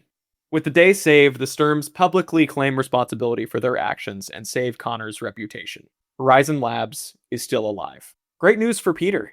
He and Connor shake hands as Peter becomes the first intern for the burgeoning laboratory. You're going to do great things with us, Peter. You're going to do great things with us, Peter. We're happy to bring you aboard. I appreciate it, Dr. Connors. I won't let you down. Connors gets a funny look in his eye. You know, Pete, you remind me of somebody. I can't quite put my finger on who. Peter shrugs. I guess I just have one of those faces. That is, of course, referring to Jess. Yep. We cut to the Daily Bugle rooftop. Peter and Eddie sit on the edge of the roof, staring into the sunset. How's that whole lone wolf thing working out for you, bud? It gets old after a while. I want to thank you, Eddie. Thank you for looking out for me. Don't worry about it, kid. You reminded me how to keep moving forward. I really appreciate it. Just keep at it, and I'll be keeping you honest. Promise you that, Eddie sighs. Venom. Slowly, Venom's head emerges from Peter's shoulder. You keep looking out for him when I can't, got that? I will, Eddie. A small tentacle salutes as the face recedes. You still got some growing to do. So do I, Eddie. You've got a gift for this mentor stuff. Did you pick that up from anywhere? How's the relationship with your parents? Eddie blanches. Well, cut to black. And that is the end of the film. With our credit song being Flight of the Bumblebee, of course. Oh my gosh. This is good. This is really good. It is bafflingly frustrating. One, that you felt like this is weak, and 2, that you got it done in a week. Like, obviously it took longer than that to like plan it out, but the actual like writing process, a week. It's really impressive though. Baffling and amazing. Thank you. Excellent job. So I definitely think that the third act is my weakest. I feel that there's a lot you could do to better kind of emphasize the motivations of Swarm, the relationships of the scientists and everything in a fuller pitch. I think I would probably have them be a lot more connected to the bulk of the plot. But this way, Horizon Labs is now a thing that we can return to, and everybody can still be around with this. I also considered initially having Uncle Ben be a lot more of a focal character in this, as sort of another side of the mentorship along with Eddie. But Uncle Ben, I think, will be having a lot more to do in a pitch very soon with more nephews and one niece. So I figured that it'd be good to wait for him until then. Otherwise, I am quite happy with the themes and the relationship between Peter and Eddie that is explored here. I'll be honest, we got about halfway through, and I imagine if this were a real movie, I imagine a lot of people's big comment would be that this feels like a Spider-Man and symbiote movie rather than a Venom movie, because most people associate Venom as being Eddie and the symbiote. This, I would argue that this is definitely still a Venom sequel. It's just that it's the symbiote with a different host rather than a Venom 4 in the sense of it being Eddie and the symbiote together. Yes. It is still very much a Venom 4 in the fact that, like, it's the relationship between the symbiote and the host that is the primary focus. It's just not Eddie, although Eddie is still a big part of it. So it does carry over very well still. And I would argue for this not, like, originally I was like, I don't know if this feels like a Venom 4 necessarily, but we took a break for a bit and I'm like, no, actually, it makes, like, thematic sense for it to be a Venom 4. Yeah. And that was exactly how I was approaching it. I knew that we need to have some time before Eddie and Venom as a duo are reunited. If they are at all. If they are at all. But I also knew that Venom as a character needed to come back. And so he was always going to appear in this pitch. Mm-hmm. But I also did not want him to come back fully formed, because I think that would really undermine a lot of his original sacrifice at the end of The Last Dance. And so the idea taken from something like a baby Groot is to make Venom's death in Last Dance still have a lot of weight, because it's kind of a new person, not quite the same, because he's not quite fully new, because he still recognizes Eddie, but becoming something different because of the relationship that he has with his current host, being Peter. And that was kind of the modus operandi that I was working under for this. I like that. Peyton, give thoughts. Yeah. I really enjoy this. I think that the all the narrative through lines about a found family is superbly well done. And I think it'll really help us going into Lethal Protectors 2, especially with how Eddie will be playing a role in that as well. Mm-hmm. I think what's really awesome with this too is the inclusion of these various characters, kind of not really speaking much about Phase 3, but I do have some plans involving Peter, and having a sort of surrounding group of, Kurt Connors and the Modells, I think will be really, really cool to possibly bring in. And I was also really happy to see Ty and Andy in this as well. Mm-hmm. And the world building in general of the Parker Morbius Foundation and all of this sort of stuff. You really kind of what this is it's as much a Venom 4 as it is like a capstone of Lethal Protectors 1. Yeah. And it was very awesome to kind of see all these sort of things. Like a lot of Peter's initial arc happens in Lethal Protectors 1, and he's not even that much of a character in that. And so we get to finally see his reaction to everything that this whole phase has had. Just a wonderful job. I think one of my sort of opportunities that I guess you could have in terms of if you were to bring this into a full-on script would be the sort of idea of including more action. We have two major action set pieces, or three, I guess, with the so we have the first one that kind of starts off the movie. Then we have the first fight with Swarm, and then we have the second fight with Swarm. There is still the Peter and Venom kind of montage, right? Which would probably hold some cameos or stuff as he's just kind of moving around the city. Right. I think it would be fun to have maybe just one more scene. Sure. Maybe in Act 2. Possibly, maybe even as a contrast to that initial one where Peter is competent enough, but he's using mostly his Spider-Man abilities. Now that the symbiote is activated, perhaps it's like a completely different fighting style that it clashes with what we saw earlier. It's more frenetic. It's more different. But that's just kind of something it's such a minor gripe, it doesn't really even count as a gripe. But I think that's actually a really good idea. There needs to Yeah. be, probably during this, the Swarm final battle, at least, should have mentioned that there would be, finally, Peter and the symbiote are working together to fight off the bees. It's not really working because it's really hard to fight bees, but showing that because they have reconciled and are now working together, they're putting Eddie's lessons to the test. Yeah. I like this a lot, though. I do. love this, actually. Something that, and this is kind of carrying over from the conversation about Horizon Labs, is when we end the Parker Morbius Foundation, something that I have kind of noticed, and I'm sure you guys have as well, but I don't think we discussed it a whole lot, is one of the challenges that I've noticed with us developing a cinematic universe while also expanding out into so many new characters is that it's always about we're focusing a lot more on like the new character, the new scenario, the new plot line, and what's building for the crossover. And what's kind of being lost is the evolution of New York as a setting. Uh-huh. Like, how is the world changing and becoming different because of the actions of these characters? Besides, like, oh, there's a lot of cool heroes running around helping people. Mm-hmm.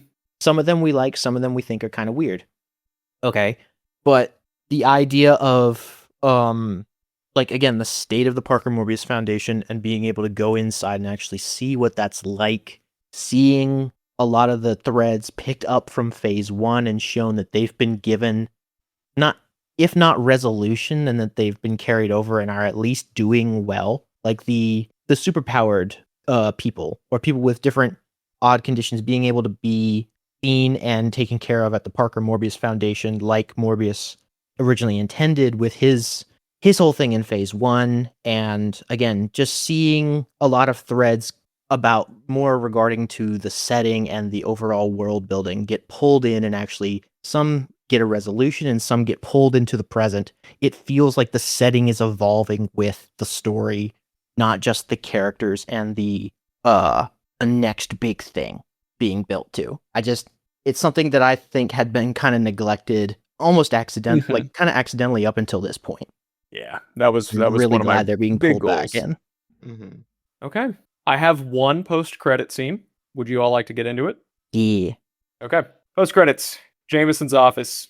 Jameson reviews to Eddie and Peter's first collaborative story about the opening of Horizon Labs and the near disaster caused by Swarm. They weren't bad, but Big Wheel would have mopped this up in a jiffy. Jameson glances at another news report on his computer. Shame he's preoccupied right now. The news story fades into a scene of Big Wheel and Rocket Racer shaking the hands of the British Prime Minister. Big Wheel, you are a credit to yourself and to your country. If you hadn't arrived to stave off that cyclone creature, the British Isles would have surely been lost. All in a day's work, sir. We do our best, same as anyone else. The people cheer, alternatively chanting Big Wheel and Rocket. Back in the office, Jameson sighs. I miss those two.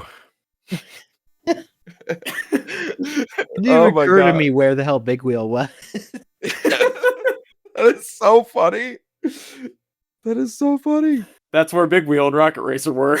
Oh my How the hell god. did Big Wheel get to the British Isles? Did he like spin across the whole Atlantic? Well, we've established that he can drive on water. Oh my god, he took a month-long journey to like go on a vacation through the British Isles, and then a cyclone creature tried to attack, and they saved the day. I want Big Wheel's European vacation movie. Euro trip with Big Wheel. Yeah, there you go. So funny. Goated. Hilarious. Goated pitch. I love this. Just so anyone thinks that I left an unanswered question. Nope. And that is Venom, Syms of the Father. Syms of the Father, baby. This is great. Goated. I'm so glad this worked out. You were worried. You were worried about this. You were I was like, guys, very worried. it's a little weak. Never speak like that again. I was so worried. I was just working. You could ask my wife. Oh, by the way, wanted to give my wife proper credit. The last line from Eddie closing out the scene was suggested by her, of Eddie just being like, well, let's not talk about my family. Goated pitch.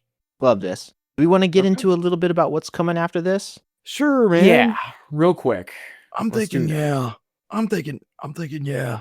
So next on the docket, we don't have an official date for recording this yet, but Dylan Roth of the Dark Universe Pod will be closing us out as far as guest pitches go.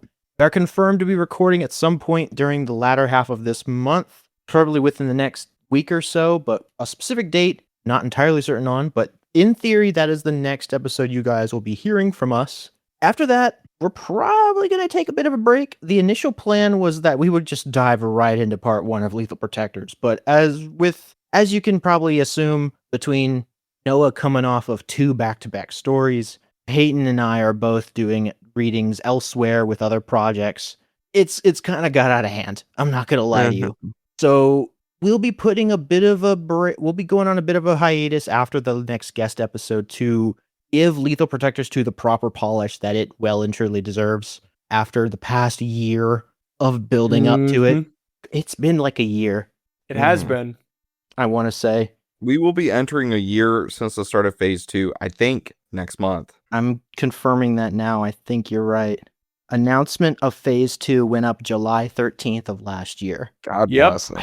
So that's nuts. Yeah, this is wild. But after that, you'll be getting Lethal Protectors 2 split up into 2 parts. At least there might be a third with how this outline is looking. We'll see And how long then- the recording ends up, but right now we have a very fleshed out outline, and it's dense. Uh-huh. But it's going to be a lot of fun. And then we'll be jumping into phase 3. I don't know if we'll go on another break after that, after Lethal Protectors is done, but after that we're going to essentially dive right into phase 3, I believe, which we are already Phase- in the middle of planning out. We have a few ideas for where we want to take phase 3. We do. I've even We shall started see. writing.